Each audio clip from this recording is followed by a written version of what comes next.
10వ తరగతి పబ్లిక్ పరీక్షల నిర్వహణపై మంగళవారం జిల్లా కలెక్టరేట్లో అధికారులతో సమీక్షా సమావేశం నిర్వహించారు.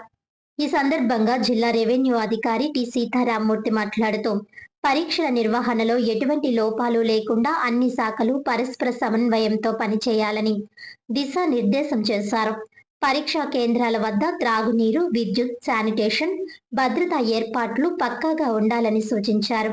ప్రశ్న పత్రాల రవాణా, భద్రపరిచే విధానం పట్ల ప్రత్యేక జాగ్రత్తలు తీసుకోవాలని, ఎటువంటి అవాంఛనీయ ఘటనలు జరగకుండా పోలీస్ శాఖ సహకారం తీసుకోవాలని ఆదేశించారు. అలాగే వైద్య శాఖ ద్వారా అత్యవసర వైద్య సదుపాయాలు సిద్ధంగా ఉంచాలని సూచించారు. ఎస్ఎస్సి పబ్లిక్ పరీక్షలు మార్చ్ 2026 ఈ నెల 16/3/2026 నుండి 1/4/2026 వరకు ప్రతిరోజు ఉదయం 9:30 గంటల నుండి మధ్యాహ్నం 12:45 గంటల వరకు నిర్వహించబడనున్నాయి. పరీక్షలు ప్రశాంతంగా, క్రమబద్ధంగా నిర్వహించేందుకు జిల్లా యంత్రాంగం విస్తృత ఏర్పాట్లు చేపట్టింది.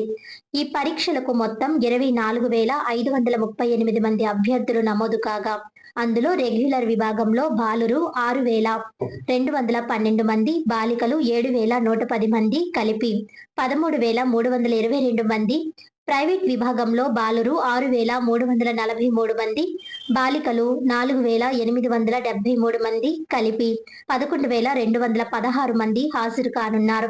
మొత్తంగా బాలురు 12,555 మంది, బాలికలు 11,983 మంది పరీక్షలకు హాజరు కానున్నారు.